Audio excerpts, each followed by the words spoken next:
Hello gamers, I'm Paul, and welcome to Tried and True, a story focusing on the revitalization of the War Machine and Hordes community in the small state of Delaware. Our story couldn't have happened without the hard work and dedication of the active members who made this possible. Their time and effort has been instrumental in getting our meta to where it is now. So join myself and members of the Delaware War Machine community as we reflect on the steps taken getting the meta to where it is now, and how you can use our experiences in leveraging your own success and expanding your own War Machine community.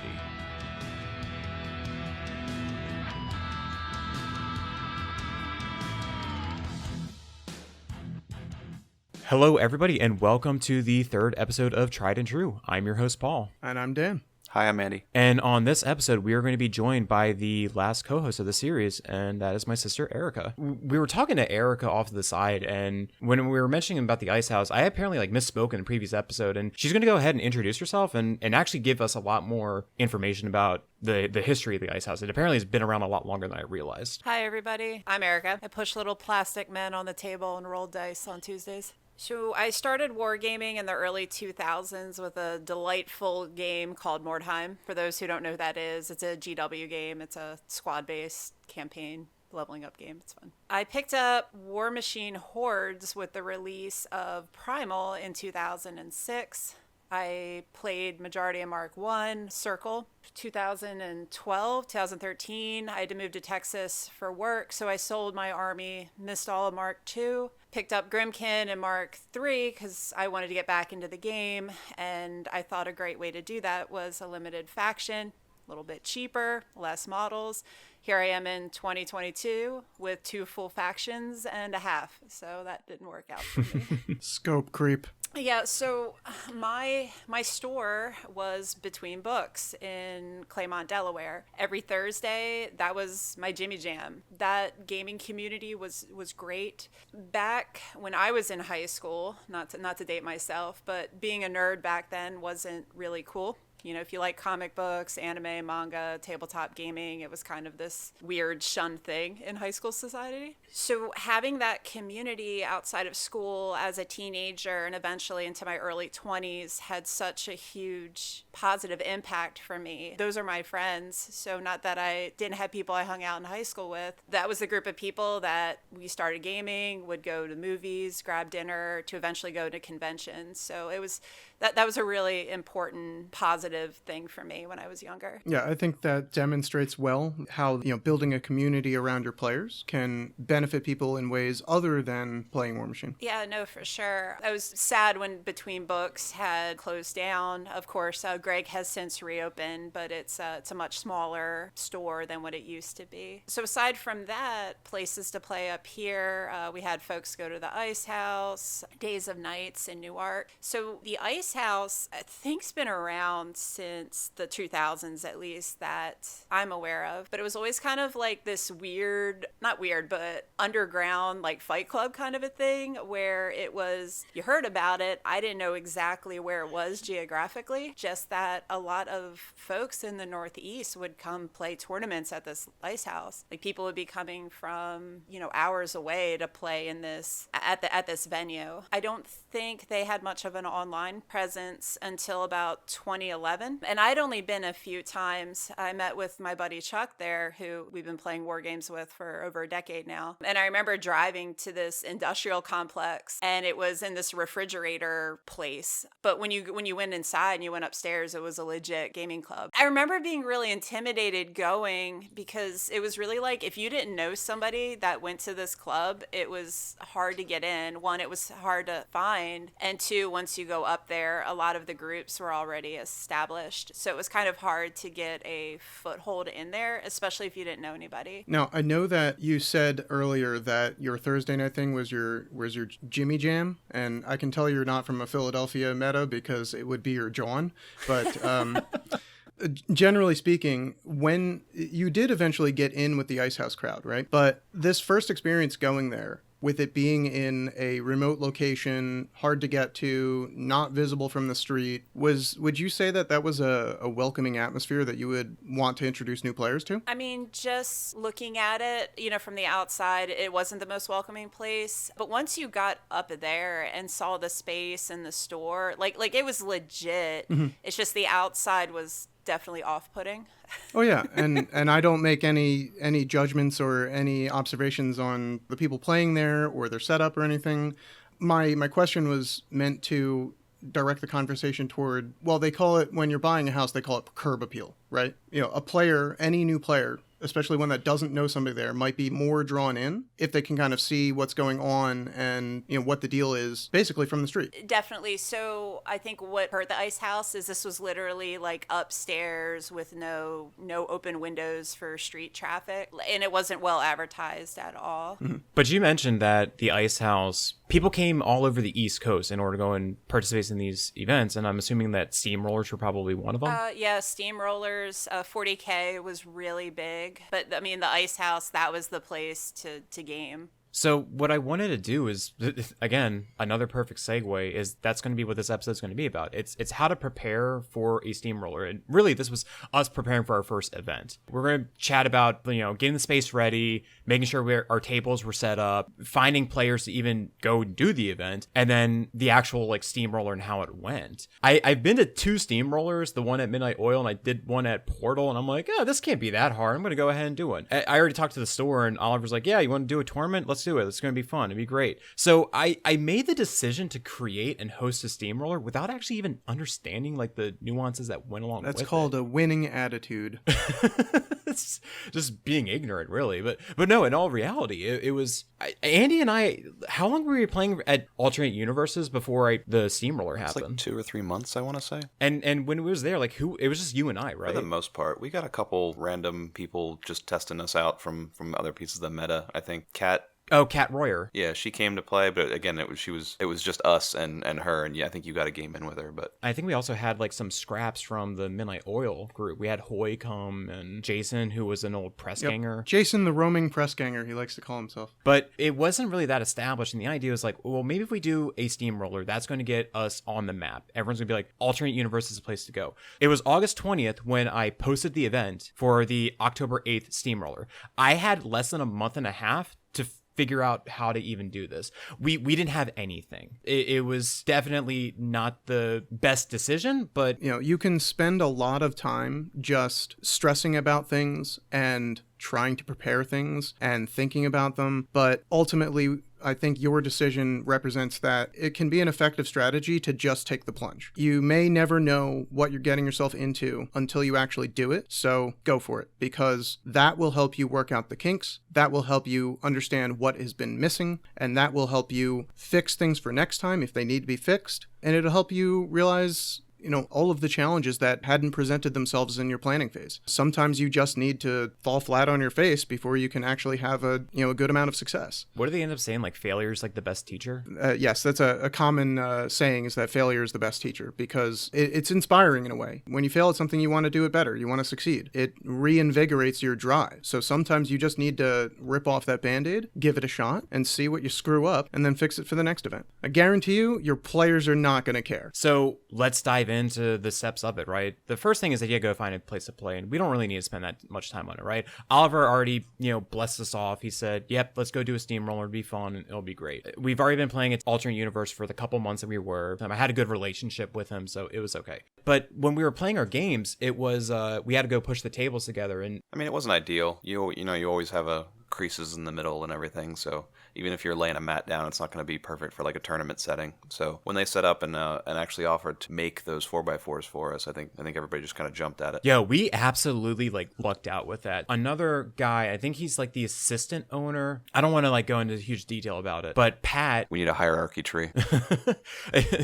But Pat was working at the store, and I told him hey, we want to go run these events. He was working there at the same time that Oliver, as the manager, was there, right? So, and I didn't even know where Pat was in the presence of it. I just talked to him, just thought he was another employee. And it wasn't until like, not even like 2 months ago, if that, I found out that he was who he was within the company. But I talked to Pat saying like, hey, you have these 4x6 tables in the back. Are we able to maybe get more of them? We wanted to get some kind of table toppers. Because if we go take a look at Portal, they have what are they? Dan, is it like plywood up there? What is it? The majority of their tabletop toppers are 1/8 inch plywood. I think that they had originally had 1/4 inch plywood, but those are bulky because plywood's frickin' heavy. And so I think that they've cut down to 1/8 inch plywood, but sometimes those can be a bit brittle, especially if it's just, cheap plywood. You'll get edges that break off and everything like that. And when you have the weight of tables and armies and trays and things on top, sometimes those will bend. So Portal will often double up those 1/8 inch plywoods, and you end up getting the 1/4 inch anyway, but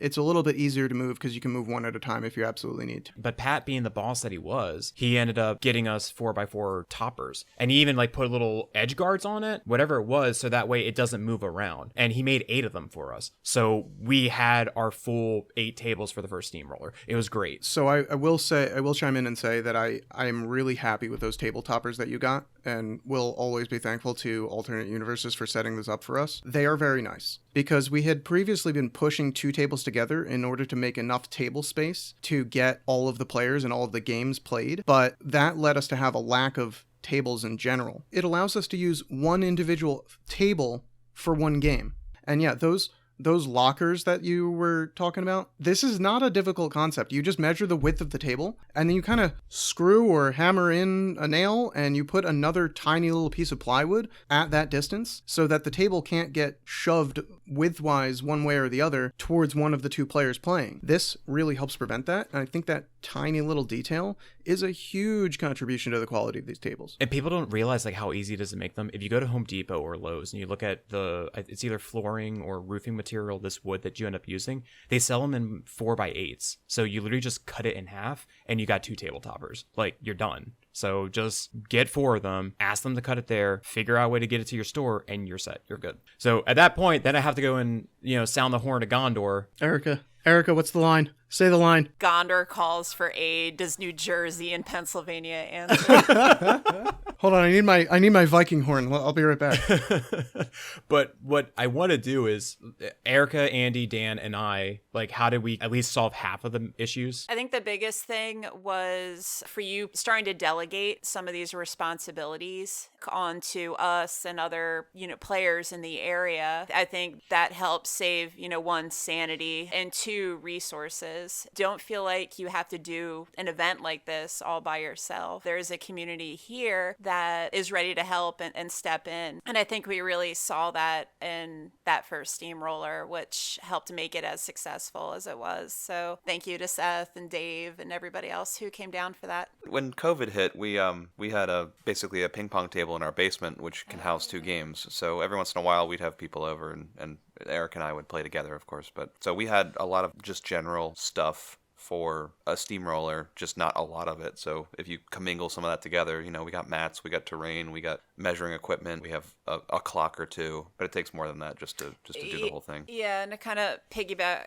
off of that, a lot of these materials can add up economically. So if you have people that have this stuff and you can all come together, that'll help that financial burden. And even how old-timey some of these things are, like Dan and his chess clocks. Oh my god, those chess clocks. The person that used to be my local press ganger and got me into this game, Mark, he has probably a 20-gallon Tupperware bin that is full to the brimming of analog chess clocks that you have to push the lever down on one side or the other. And the only way to pause them is to pull it halfway back up and balance it. That's like some Queen's Gambit Dude, it even has a flag that drops when your timer runs out. So that's how you know you're actually past the 1 hour mark or whatever it is. But thankfully, everybody else was able to help us out. So Lesko, who is a War Machine player in the Newark area, he was the head of the War Machine group out of Ice House. So he ended up having all of their Steamroller stuff. So I go to Lesko and say, hey man, like, I'm doing this. I am in a bind. Can you help me out? Can I like borrow this stuff for the day? And he said, hey, you can come off and pick it up. and then just drop it off when you're done. That was really good because the zones and things that I had left over from the early days when we played Mark II tournaments and things, they were that rubber material with the holes in it that's like a non-slip pad. They were not precise. They're about 12-inch circles. They were about 12 by 6 zones, but every once in a while you'd get one that was maybe a quarter inch too big. And, that can throw things off. Regardless of how good things are, regardless of how well things are run, there is always a disconnect between the reality and what people see and what people take in. And their perception is what matters. So when you have things that look nicer, I think it goes a long way. You might spend a few extra dollars, or you might have to call in some favors to get that stuff. But if you can, I think it's a benefit. And eventually Lesko allowed us to go and buy about half the terrain and objectives. And our store is now set for hosting any events at this point. But we're still missing mats and clocks. And that's when Portal ended up helping us out. And Dave, being the boss that he is, he just says, I'll just bring my box. It's fine. Just use what you use and give me back what I need to get back. You've been to Portal. They have like 85 mats. But he also ended up like selling me 5 of the clocks. That's why we have all the clocks that we need now going forward. So he had so much extra resources, like we're never going to use it. So again, those metas helping out other metas being able to be successful. For the other materials that we ended up missing, like we ended up just doing the Michael's felt terrain. I ended up going off and getting, they're like $1 a piece. I got a couple of yellow squares, a couple of green squares. I'm like, okay, cool. This is going to be quicksand. This is going to be a forest or tall grass. And it just... like, if you're in a bind, you're able to go and get this stuff relatively easily. Yep. A little scissors and felt goes a long way, and that will tide you over until you can upgrade. And make sure that you put a Sharpie and you write down what it is so there's no arguments of people trying to figure out what it is. And I also have a 3D printer, and I wanted to just have options for the 40 and 50 millimeter bases for both the flags and objectives. So I ended up just going on Thingiverse, and I was able to find circles that fit those dimensions. So I had those printed out as well. So if something happened where Dave wasn't able to bring his stuff, always have a backup plan. It's true, because you don't want to be caught with your pants down, and then it's like, well, I feel like an asshole. But we were now on the road to war. We're good. We're ready. And now we have to go and find our players. All right, Paul, what's the summary here for putting on your first event? Just take the plunge, right? Give it a shot and do it on a budget first. You'll be able to run your event. You will eventually be able to accumulate more items, better quality items, better terrain, better tables. But you want to make sure that you don't wait too long and you capitalize on people's growing interest in your meta. So just do the event. Just do the Steamroller. I would also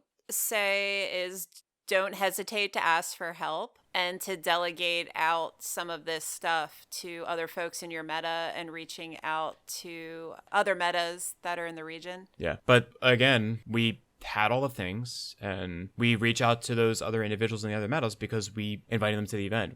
It was the actual Steamroller itself. We pushed out to Portal, New Jersey, everybody. So Portal and the New Jersey SOBs ended up coming, and it was great. We had a couple of local players as well, but it was just neat that they made the trip down. They brought the materials and they got to go and play, and it was great. So you want to rely on those other metas, not only for supplies and physical items for your tournament, but ask if they want to come down. You're the organizer of events at your store. Come to my store. See what it's like. Not only will you get an extra player out of it, or maybe even a judge if they don't want to play, you will also be helping advertise. And then that person can take the tail of your Steamroller back to their own store, and they can say, hey, I went down to this other meta and they were doing a really good job. Next time I'm going to send a couple of my players down that way. So what do you think made our Steamroller, I guess, stand out compared to other ones? Like, I'm going to keep coming back to this, and that I think the biggest standout item is the fact that you put my frickin' name on your wall. You have a plaque for the winner, and I've never seen any other store do that. That's a huge deal to me.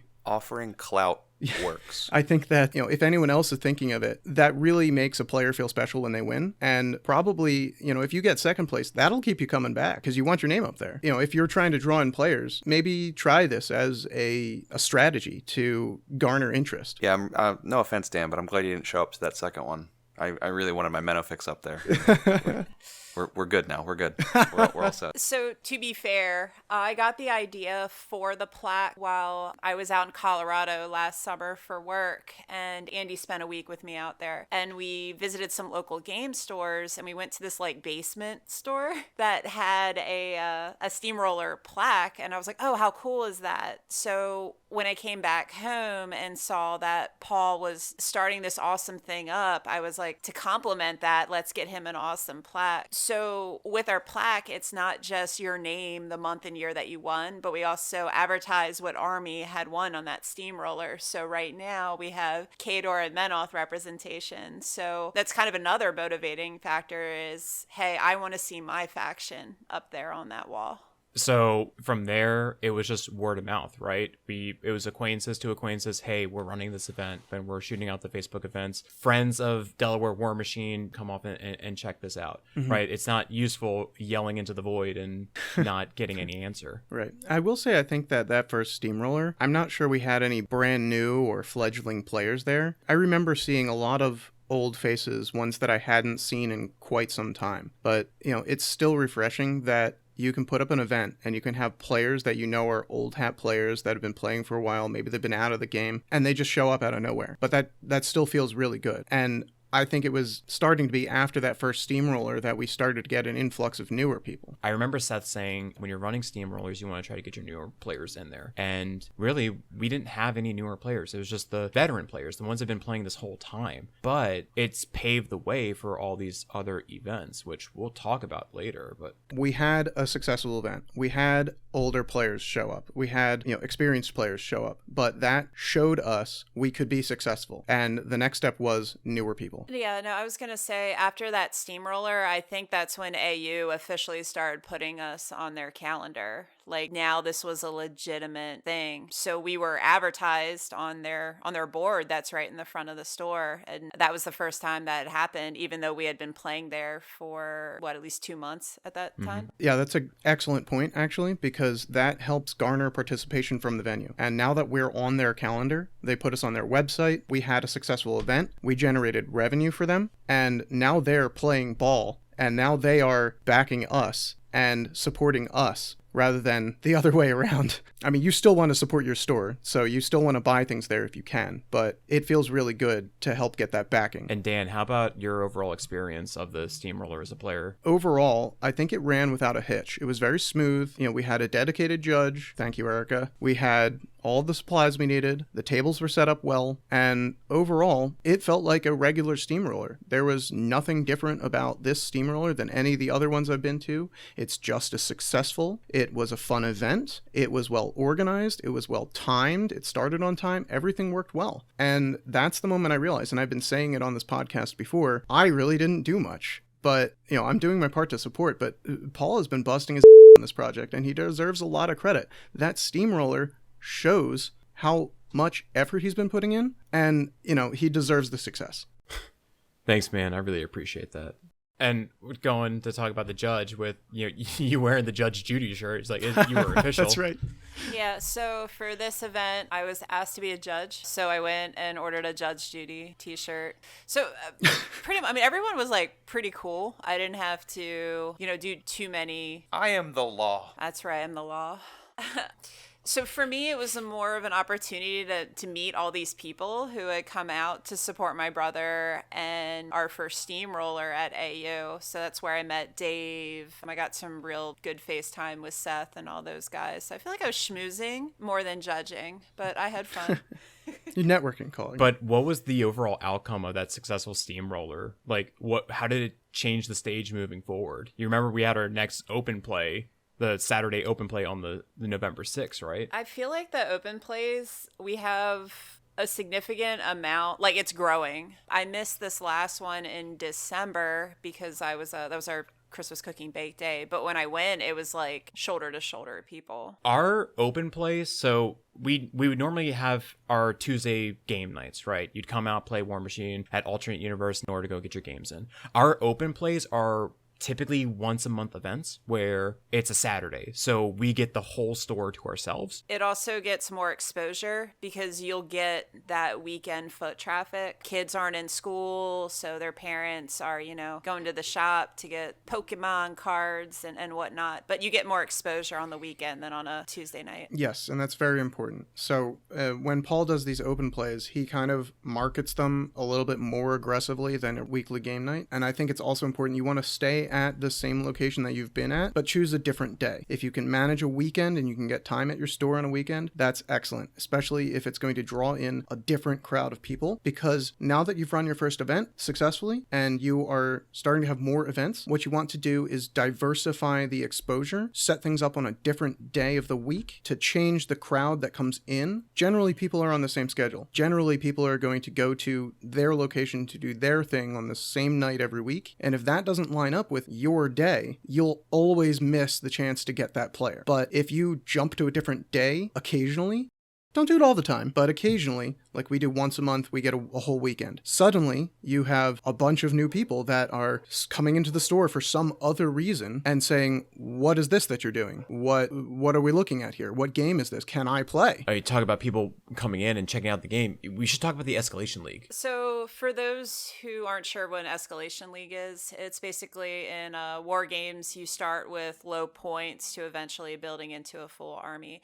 So Privateer Press did post rules for a Journeyman League. So I kind of took that document along with AOS's Escalation League rules, kind of did a homebrew. So it's a combination of both rules. So for this league, it's a 9-week, start 0 points, end at 75. So going into it, I didn't want new players coming to the store thinking like, oh, I have to buy a full army to be able to play with people here. So it gives new players an opportunity to start small, build over time, players that have been around, the chance to try a different faction, and for players to borrow models from each other so they're not investing so much of their money into this. The other thing I homebrewed with this is we have not just participation winning points every week, but we have a hobby challenge every week. So for week 1, it was paint a model to get a point. The other thing we're introducing is some advanced rules. So you could score a bonus point for slamming an enemy model in week 1. Let's say week 2 is going to be throwing a model. So it gives new players a chance to expand their rule repertoire. And shout out to Privateer Press. They hooked us up with some really cool prizes at the end of the league. So we're super excited. And I think the players are enjoying this. We have a couple brand new players, so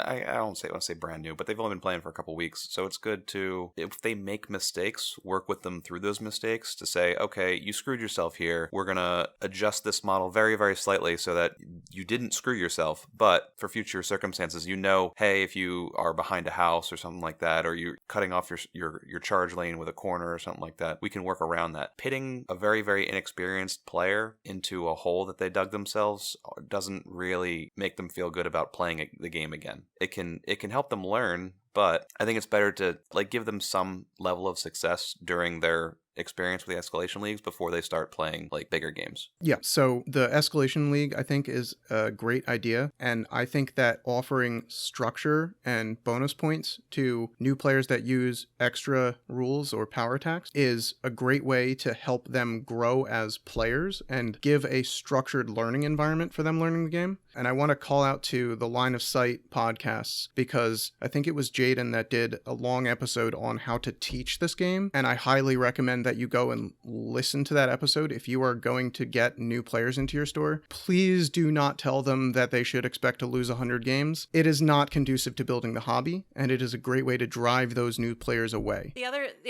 thing too with the scheduling the Escalation League is it ends at 75 points the week of our April Steamroller. So for our new players who have played throughout the whole league, that gives them an opportunity to, hey, I have a 75 point army. I'm going to try out this Steamroller thing and see how it goes. With when we were talking about people walking in and introducing the game to new players, that's another benefit of doing an Escalation League. Case in point, we started our 0 point armies week 1 and had a gentleman come into the store, see that we were all playing this new game to him, and he ended up picking up a battle box and is going to be playing with us this week coming up. I think he came in for a magic group, but the magic group wasn't there or didn't show up or something, so he just kind of saw who was actually there and doing stuff, and he kind of just joined our group, started gluing stuff together. I gotta say, the fact that you had a single individual walk into the store, experience the game for the first time, and walk out of the store with a battle box is a huge success story, and you guys should be infinitely proud of that.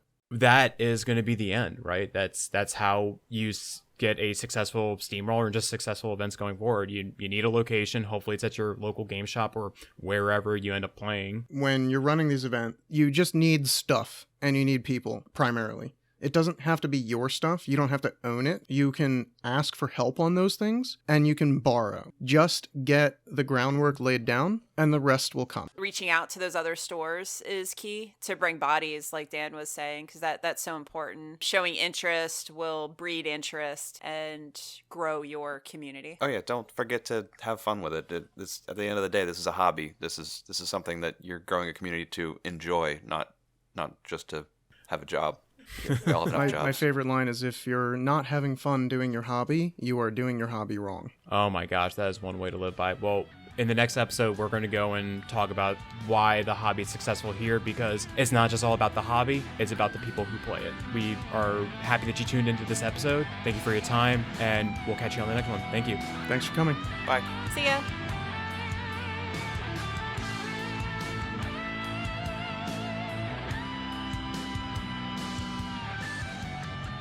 That concludes this episode of Tried and True.